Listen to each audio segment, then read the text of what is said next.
Waalaikumsalam Bu Neneng. Gimana kabarnya hari ini? Alhamdulillah, lama kita tidak berjumpa sama Bu Iya. Neneng ini ya. Gimana, baik-baik saja Bu? Alhamdulillah baik-baik saja ya Bu ya. Iya. Mohon maaf ya Bu ya, saya kesini sengaja ya ingin pertama silaturahmi dengan Iya. Ibu. Yang kedua ya ada sedikit ya ingin ditanyakan pada Ibu, yaitu akan mewawancarai yaitu tentang praktik pengambilan keputusan yang biasa dilakukan oleh Ibu gitu ya Bu ya. Aduh, jadi deg-degan intinya Nggak sama Bu usah. Neneng ini. Gini aja Bu, kita lakukan wawancara ini Apa yang sesuai Ibu ya, yang lakukan, di yang sekolah Ibu gitu. laksanakan di sekolah saja. Iya, iya siap. Bu Tidak Neneng. usah khawatir. Iya, iya, iya. Mungkin yang pertama gini Bu, kan kita sebagai kepala sekolah ya Bu ya, tentunya di dalam kehidupan organisasi sekolah kita suka menemui masalah ya. Jelas Iya, ya. ada masalahnya yang bisa dipecahkan secara langsung ataupun harus dipikirkan dulu ya Bu Iya, ya. iya, jelas. Nah, saya mau bertanya pada Ibu yang pertama mungkin bagaimana sih Ibu cara mengidentifikasi kasus-kasus yang Ibu temui atau Ibu hadapi di dalam kehidupan sehari-hari ini, mana yang merupakan dilema etika ataupun mana yang termasuk pada bujukan moral gitu Bu. Ya, Bu Neneng ya. Tidak bisa dipungkiri Bu Neneng, yang namanya satu institusi itu pasti permasalahan itu ada ya. Selalu Yang ada jelas ya. sebagai pimpinan kita tidak bisa sembarangan untuk memutuskan di sana Iya, gitu. Harus mengidentifikasi dulu permasalahan ini kemana nih arahnya. Mm-mm. Apakah ini menyangkut dimensi moral, Iya. dimensi etika, Iya, ya. Itu yang harus kita pahami sehingga kita bisa menyelesaikan atau mengambil keputusan itu dengan bijak dan benar sesuai permasalahannya. Biasanya kalau saya itu mengidentifikasi dulu Bu Neng, misalnya permasalahan ini masuknya kemana nih? Apakah dia itu benar melakukan kesalahan tersebut? Apakah saya juga benar mendukung dia? Sementara saya misalnya melanggar aturan yang seharusnya. Berarti itu kalau dalam kalau dalam ininya berarti ada versus benar melawan benar ya, Iya, ya gitu. Tapi kan berbeda lagi kalau di guru saya ada yang melanggar aturan gitu ya, tanpa memang dia salah betul-betul yang kita telah sepakati, berarti dia saya harus benar dan salah, berarti itu harus dilema moral. Jadi saya identifikasi dulu permasalahannya seperti apa. Ya jadi Ibu kalau ada kasus mungkin mana dilihat dulu ini diidentifikasi dulu mana Betul. termasuk dilema etika Moral, atau betul, misalkan bujukan moral. Karena kan berbeda kan Bu Neng, dalam penanganannya. Kalau dilema moral kan itu udah menyangkut hukum gitu ya, Iya, bukan iya. hanya etika yang ada di sekolah ini. Itu harus lebih mendalam saya memutuskan ya. Jadi harus hati-hati ya. Jelas, Kita Bu, harus paham identifikasi dulu dulu dilema moral mana dan yang etika. dilema moral, Betul. dilema etika ya Bu. Nah, itu. Mana yang bujukan moral. Tentunya kalau kita udah mengidentifikasi nanti kita lebih mengerucut bangun ya Betul. teknik-teknik atau strategi untuk penyelesaian masalahnya ya Bu Betul, ya. Neng, betul. Nah ini selama ini juga bagaimana Ibu dalam pengambilan keputusan dalam menyelesaikan kasus-kasus ini, di mana ada dua kepentingan ya Bu, yang biasanya itu ada dua kepentingan antara benar dengan benar misalkan ya Bu ya, atau sama-sama mengandung nilai kebajikan. Apa sih yang Ibu lakukan ini untuk menentukan hal ini? Betul Bu Neng, sebetulnya ini barusan mengalami ya, baru-baru ini mengalami itu ada dua kebajikan yang saya di sini sulit memutuskan. Kenapa Pasti. sulit gitu ya? Karena di sini ada satu guru yang saat itu sakit. Sementara aturan yang saya terapkan di sini kan kedisiplinan. Iya. Harus hadir tepat waktu, tidak bisa meninggalkan sekolah gitu ya, tanpa alasan gitu ya, kecuali yang kita sakit ya, kita juga toleransi ya. Iya. Kebetulan ada guru di sini yang sakitnya memang luar biasa, harus berbulan-bulan mungkin dia itu meninggalkan kelas gitu ya. Tapi semangatnya luar biasa tuh guru tersebut, walaupun dalam keadaan sakit dia tergopoh-gopoh duduk di sini. Dia sendiri membawa bukan asisten ya, pengganti dia, karena itu bentuk tanggung jawab dia pada anak-anaknya. Sebenarnya dia sudah tidak bisa melakukan. Di sana Bu, keputusan yang saya ambil itu seperti apa? Apa saya harus lapor? Apa saya harus misalnya menegurnya langsung? Tapi kondisi seperti itu. Bagaimana saya dengan yang lain? Apakah ini pengecualian? Iya. Dalam hal ini masalah yang saya ini kan ya, dalam hal ini mungkin antara benar dan benar saya harus masuk ke ranah paham dulu kenapa hal ini terjadi. bagaimana saya memutuskan masalah itu. Kalau saya mengambil keputusan, apakah tidak berdampak dengan rekan-rekan yang lain? Itu akan menimbulkan kecemburuan sosial, ya. Yang otomatis saya harus memahamkan kedua belah pihak. Gitu. Itu keputusan yang saya ambil satu. Yang utama paham dulu permasalahannya dulu. Baru saya nggak ngambil keputusan Bu. Saya belum merenung dulu nih apa yang harus saya ambil. Untuk kebaikan semua lah terutama ya gitu. Kalau keputusan itu kan Bu tidak bisa saya putuskan menimbulkan gejolak yang lain yang tidak dibenarkan itu mungkin. yang harus kita jaga Nah, ya. betul. Jadi dalam menyelesaikan masalah juga kita harus berpikir secara jernih mungkin ya. Jadi kita harus jikalau ini masalah benar dengan benar. Betul ya. Bu. Jadi betul. kita dilematis di sana ya Bu. Kalau benar dengan salah jelas kan? Jelas. Mudah Penyelesaian kita yang menyelesaikannya. Tapi kalau benar dengan benar kita Wah, harus itu bermain antara merenung dulu mungkin. merenung, Bu, mana luar yang biasa. lebih banyak Langkah-langkah manfaatnya apa yang harus kita ambil. Iya, yang enak untuk semua begitu Betul, mungkin betul. tidak menyinggung seseorang gitu ya. Nah, itu Jadi betul. harus kita pikirkan dulu, harus kita renungkan dulu apa sih langkah-langkah yang akan kita ambil tentunya. Soalnya Itu itu antara- mungkin masuknya itu termasuk kepada paradigma ya Bu, Betul. paradigma penyelesaian masalah. Betul, Itu kan betul. ada 4 ya. Iya, betul, Iya, kita betul, Bu. lihat dulu nilai-nilai kebajikan ya Bu ya, nilai-nilai Ada kebajikannya antara apa sih? versus aturan dan perasaan di sana. Itu kan main di Iya, sana. iya. Ada juga misalnya antara peraturan dan peraturan lagi yang harus kita karena di sana mungkin di sana yang kasus saya yang ini kan di faktor prinsip ya mungkin itu Iya, prinsip iya. yang patuh prinsip ya antara Paradigma gitu. paradigma ya antara yang patuh paradigma betul-betul antara rasa sayang rasa iba mungkin ya muncul di perasaan dan rasa keadilan untuk yang lain. Iya, mungkin Keadilan versus perasaan di sana kita paradigmanya. lihat dulu masalah itu menyangkut individu atau kelompok gitu ya. Universal. Paradigma yang pertama. Terus yang kedua mungkin apakah ini keadilan, rasa keadilan dengan rasa kasihan, betul. berbenturan dengan rasa kasihan. Berbenturannya misalkan. betul. Terus yang selanjutnya apakah ini termasuk pada nilai kebajikan yang berbenturan dengan misalkan kesetiaan dengan tanggung jawab gitu ya Bu ya. Terus Otomatis sana ada juga kan kesetiaan dan tanggung iya, jawab di iya. sana.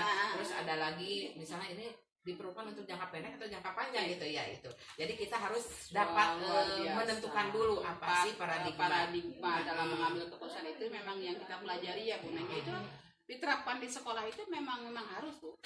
Barulah kita kalau sudah menerapkan 4 paradigma itu otomatis kita akan mengambil keputusan dengan menurut tepat saya ya. bijaksana. Bakal tepat. Kalau kita Tepat sudah mungkin tidak kalau dikatakan tepat begini Bu tepat ya. kadang-kadang ada seseorang yang merasa tetaplah menurut saya sudah tepat tapi tetap dirugikan belum Karena mungkin benar tepat versus untuk benar. orang lain ya Betul, begitu betul. ya. Jadi nanti setelah kita mencari paradigmanya tentu kita akan menentukan sih langkah selanjutnya gitu ya. Jadi langkah-langkah apa sih untuk selanjutnya yang akan Ibu lakukan dalam pengambilan keputusan tersebut setelah Ibu mengetahui sih paradigmanya gitu. Iya, otomatis yang kita pelajari ya, yang saya pelajari lah Bu Neng ya, ada 9 langkah mungkin ya. Kita dalam pengambilan keputusan yang pertama mungkin kita kenali dulu. Iya. Kenali dulu misalnya permasalahan yang saling bertentangan. Antara yang bertentangan tadi kan saya bertentangan versus kasihan dan versus keadilan ya Bu, yang Keadilan, tadi iya, gitu. iya. Nah itu ketika kita mengenali kata Bu Neng itu kita lebih mudah dan lebih bijak dalam menentukan permasalahan di Iya. sana. Mungkin yang ke lainnya mungkin kita siapa sih yang terlibat dalam hal ini Nah, terus iya, tahu harus menentukan yang terlibat itu siapa Iya. itu sehingga kita paham apa yang harus kita putuskan dalam hal ini. Selain itu juga mungkin kita setelah paham siapa yang terlibat kumpulkan fakta dan data. Iya, Apakah betul guru ini tidak masuk karena memang dia malas gitu ya? Apakah mungkin rekan-rekan yang lain mencibir karena memang saya melanggar aturan? Itu harus betul-betul fakta tidak berbagai sisi dalam satu waktu tertentu. Iya. Ya, harus berbagai pihak pengujian, Iya. ya. Ada pengujian benar nggak ya kalau saya memutuskan ini, salah atau tidak kalau saya misalnya Iya, seperti iya. ini, itu Bu memakan waktu yang luar biasa gitu ya. Memang memerlukan waktu yang lama. Betul langkah yang lain misalnya Bu kita melakukan resolusi gitu, ya paradigma benar lawan benar yang kayak gitu, resolusi. Kita juga harus membuat keputusan yang benar, Bu. Itu yang susahnya keputusan yang benar. Iya. Setelah kita, ini biasanya itu yang terakhir, langkah saya 9 yang terakhir itu Bu. Setelah kita memberi keputusan bahwa saya memperbolehkan guru tersebut membawa guru lain atau misalnya saya yang cancel mengajar, saya uji keputusan itu. Apakah keputusan saya itu berdampak tidak untuk yang lain? Iya. Apakah orang lain akan meniru tidak gaya seperti ini? Itu yang luar biasa, Bu. Tapi alhamdulillah sejauh ini saya memahamkan, karena saya paham mungkin dari 9 langkah itu saya paham untuk permasalahannya, saya paham untuk kebaikan untuk bersama. Alhamdulillah Bu, saat ini nggak ada gejolak yang luar biasa. Rekan-rekan yang lain juga paham lah. Ya, jadi kasus-kasus bisa diselesaikan dengan baik ya. Alhamdulillah seperti itu. Ya, seterusnya Bu, mungkin dari hal-hal yang telah Ibu tadi utarakan ya Bu ya, ada hal yang tentunya ini sangat efektif nih kalau dilakukan dalam pengambilan keputusan. Jadi dalam pengambilan keputusan ini Ibu memiliki satu misalkan hal yang paling efektif yang dilakukan supaya kasus yang dilema etika itu bisa terselesaikan. Dilema etikanya bisa diselesaikan dengan rasa humanis, kemanusiaan yang tinggi di sana Bu. Tidak hanya kita sebagai kepala diktator sesuai aturan begini tidak, siap lihat sisi humanis. Apakah betul ini memerlukan penanganan yang kita juga harus berbagi perasaan di sana, tidak bisa aturan yang berlaku. Ya. Jadi kata kuncinya kita harus humanis saja. Kalau kita sudah dapat humanis, semua orang itu akan paham. Jadi kita harus memahami dulu ya, memahami dan kita ada saling penghargaan. Itu yang jelas. Itu sesama saling kita menghargai. memperlakukan ya, beliau itu manusia. Nah, manusia gitu ya. Jadi Iya. perlakukan mereka seperti manusia yang Manusia. memiliki tingkat kesulitan, tingkat permasalahan sama seperti dengan kita gitu kan? Dan ingin mencari solusi gitu. Iya. Kebayang nggak Bu sama Bu Neneng? Kalau kitanya ego, nah ini aturan nggak Iya. bisa, Ibu harus masuk. Iya, nggak mungkin. Kalau sampai terjadi apa-apa, di mana manusiawi kita. Tapi tetap Bu, aturan. Intinya kita pendekatan dengan guru-guru yang lain juga, perlakukan mereka secara keluargaan. Iya. Kita paham dengan permasalahan mereka, mereka akan paham dengan permasalahan kita. Jadi Hargai mereka, mereka akan hargai kita. Jadi intinya Ibu ini dalam pengambilan keputusan di dalam dilema etika ini, Ibu itu memperlakukan mereka itu sebagai manusia yang harus kita hargai gitu ya. Pendapat dan pemecahan apa yang harus mereka lakukan itu harus berdasarkan kesepakatan mungkin ya kita sebagai manusia gitu ya. Dengarlah dan Iya, dengarlah Bu iya. Neneng. Kita harus belajar untuk mendengarkan. Kalau mereka. kita mau didengar mereka, Iya, gitu iya. ya, begitu. Jadi Alam lah Bu Neng. sisi humanis lah kemanusiaan Humanis yang kita. ditunjukkan bagi saya itulah yang paling efektif. Iya. Tanpa humanis semua sepintar apapun kepala sekolah, sepintar apapun, sebagus jabatannya nggak akan berlaku. Jadi Arogan seperti itu. iya pasti ada ganjalan-ganjalan Oh, kalau jelas. kita tidak melakukan hal itu ya. Ya selanjutnya mungkin di dalam pengambilan keputusan kasus-kasus yang Ibu hadapi ini Ibu pastilah mengalami tantangan-tantangan atau kesulitan-kesulitan gitu. Kesulitan apa Bu? Jelas Bu. Tantangan dan kesulitan itu jelas ada, luar biasa Bu. Ketika saya memutuskan menurut saya pribadi benar, setelah saya sudah melakukan manusiawi menurut saya, tapi kadang kan ada satu atau dua orang misalnya rekan kerja kita yang tidak sependapat dengan kita. Iya. Kok Ibu mau pilih kasih ya begini-begini, pastilah Bu ada. Karena tantangan itu saya coba diminimalisir. Kata saya tadi kan pendekatan musyawarah dan kolaborasi di sana. Meminimalisir konflik yang terjadi setelah kita keputusan ambil, setelah kita putuskan. Meminimalisir tidak terjadi lagi hal yang sama. Meminimalisir untuk kebaikan. Keputusan kita itu baik untuk A, baik untuk B, dan selanjutnya baik untuk semua. Jadi terima oleh semua ya. Nah, itu yang saya juga mengerti. Jadi selama ini mungkin yang menjadi tantangan ini kalaulah gitu ya kita dalam menyelesaikan masalah semua berkolaborasi, jelas. terus semua bertujuan untuk mencari solusi, pasti itu ada jalan keluar dan mudah jalan keluar lah. dan Betul, akan betul. dimudahkan. Akan Tapi kalau kita Pimpinannya tidak mau disalahkan, Nah, iya, justru Itu akan itulah kondusif, Bu. yang Iya, menjadikan kesulitan-kesulitan semoga dalam jauhkan dari kita ya Bu Iya. sebagai pimpinan. dalam pengambilan keputusan ya Bu ya Betul, pasti ya. terutama itu jangan didengar Jadi lah, Bu. dibutuhkan kesadaran ya tentunya ya dari Kesadaran semua. mindfulness itu ya, Nah, kesadaran betul. penuh. Iya.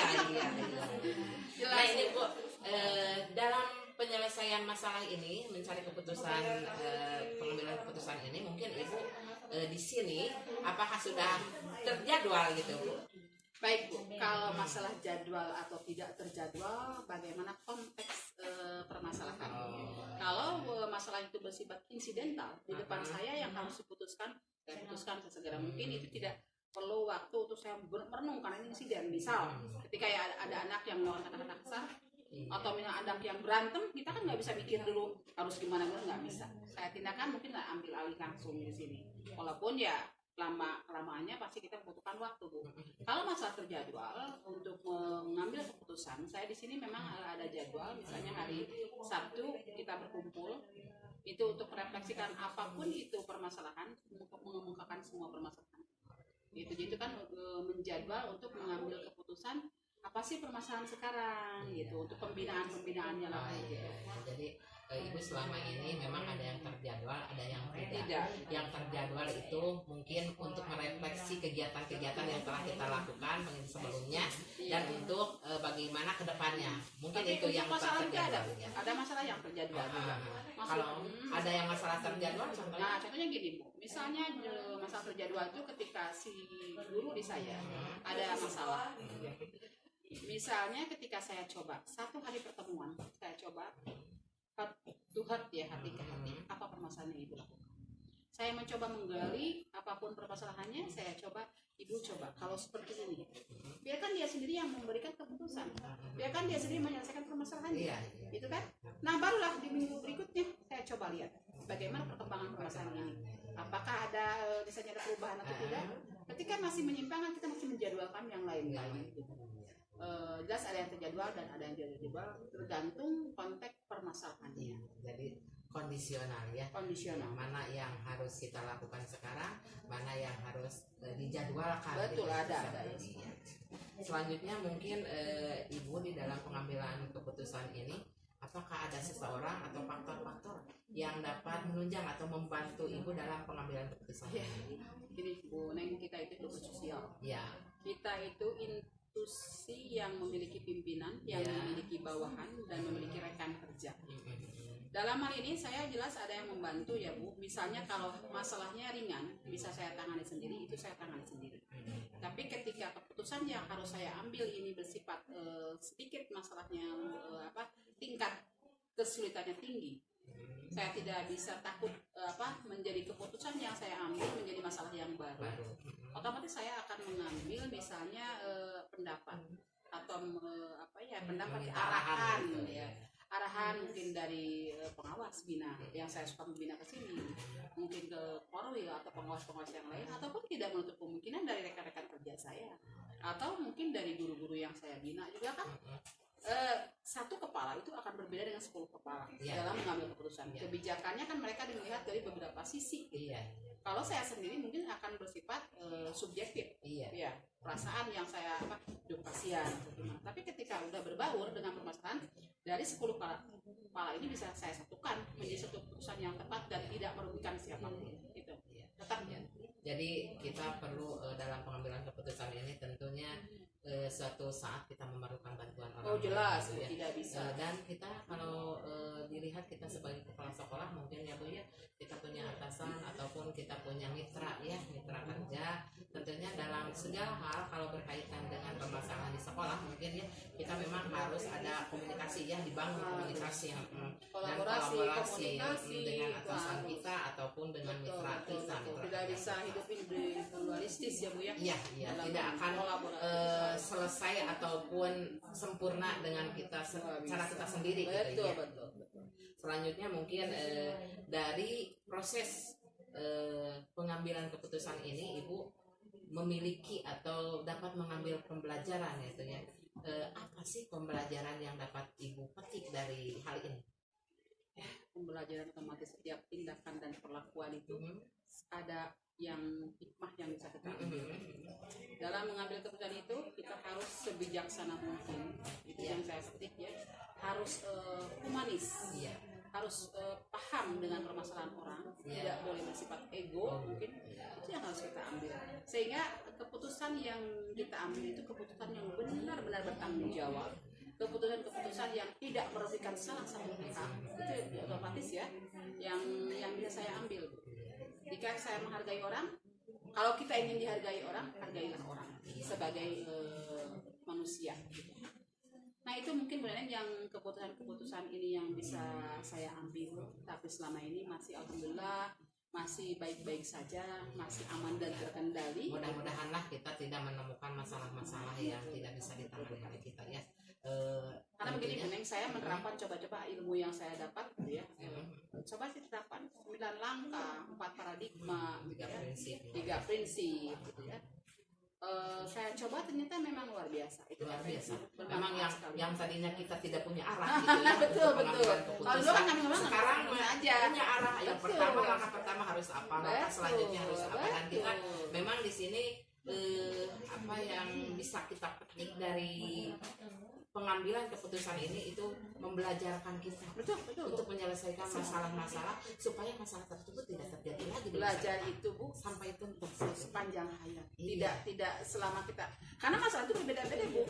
Masalah ini muncul selesai. Belum tentu masalah ini bisa dihadapi dengan keputusan yang sama. Otomatis kan setiap masalah berbeda cara menyelesaikannya. Ya, sukses Bu Neneng, semoga terima kasih Ibu sudah meluangkan waktu ya Iya, untuk iya. saya wawancarai. Mudah-mudahan Ibu selalu sehat. Terus semua tujuan kita ataupun semua progres yang kita jalani itu lancar. Amin. Semoga Bu Neneng juga cepat jadi guru penggerak yang hebat. Amin. Sama-sama ya. Bisa bergerak dari gerakan ya Bu Neneng. Sama bergerak bersama ya. Ya, terima kasih ya Bu. Sama-sama. Assalamualaikum. Waalaikumsalam warahmatullahi wabarakatuh.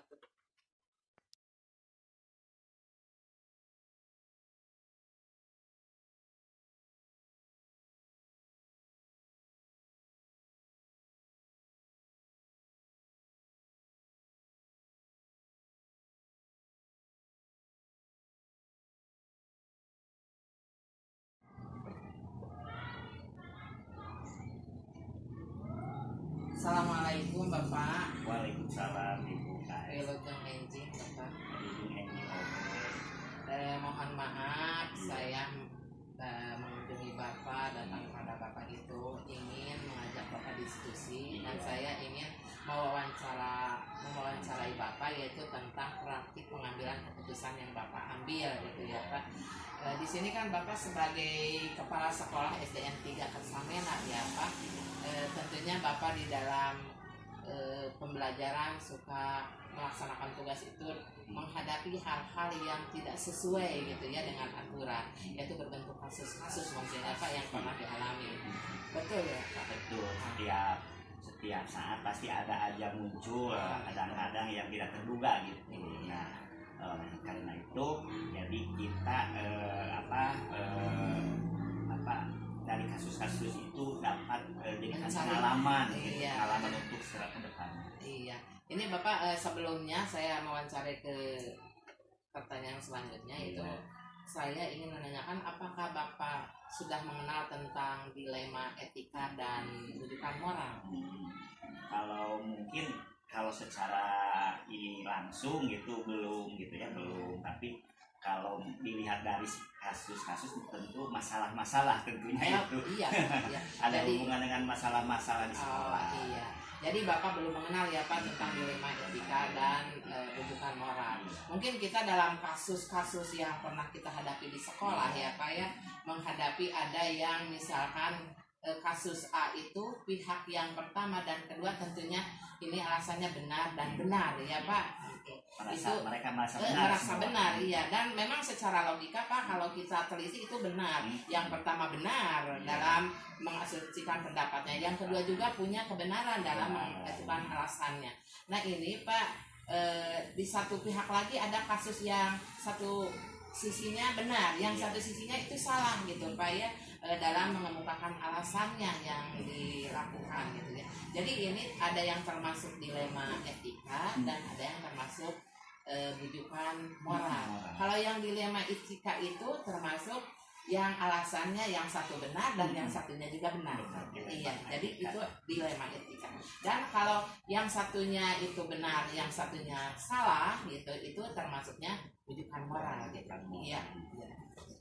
Selanjutnya Pak, selama ini apakah Bapak menjalankan pengambilan keputusan di sekolah Bapak, terutama kasus-kasus di mana ada kepentingan yang sama-sama benar ya Pak ya, kedua-duanya itu benar, itu sama-sama mengandung nilai kebajikan. Jadi apa sih yang Bapak ambil dalam melakukan pengambilan keputusan itu?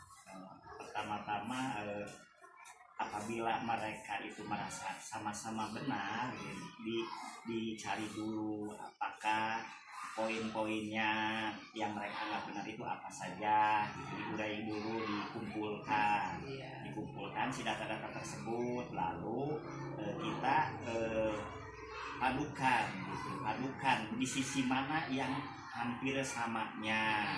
Nah, di sisi mana yang hampir samanya, apabila ada yang beda sedikit tapi sama-sama benar, diambil nanti hal yang sangat banyak manfaatnya untuk semua pihaknya itu. Jadi Bapak, jadi dalam pengambilan keputusan ini Bapak kalau menghadapi yang sama-sama benar, mungkin yang dilakukan Bapak tadi diambil dulu nilai kebajikan apa saja sih yang terkandung di dalam kasus ini, gitu ya Pak. Terus dikaitkan mana yang agak miripnya, yang bedanya misalkan, dari beda tersebut diambil yang paling banyak manfaatnya untuk semua pihak. Gitu. Lalu Pak, langkah-langkahnya Paknya gitu ya dalam prosedur pengambilan keputusan ini, langkah-langkah apa saja yang Bapak lakukan dalam pengambilan keputusan? Ya, langkah-langkahnya tadi sudah disinggung ya Bu.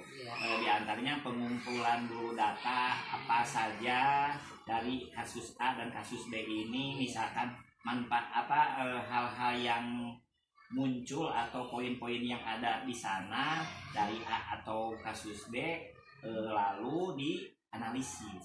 Setelah pengumpulan data dianalisis, setelah analisis nanti dicari solusinya untuk menangani masalah tersebut. Tidak hanya satu pilihan, biasanya ada beberapa pilihan A, B, C, atau pilihan 1, 2, 3 dan seterusnya. Nah, diambil dari situ, diambil yang paling cocok biasanya.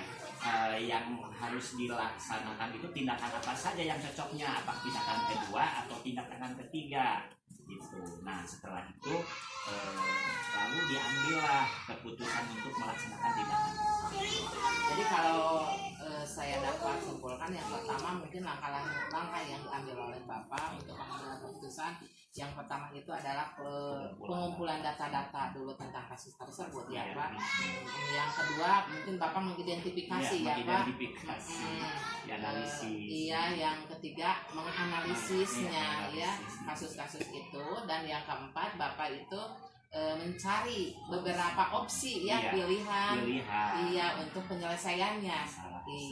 Dan yang terakhir mungkin Bapak menentukan ya Pak keputusan mana yang akan diambil.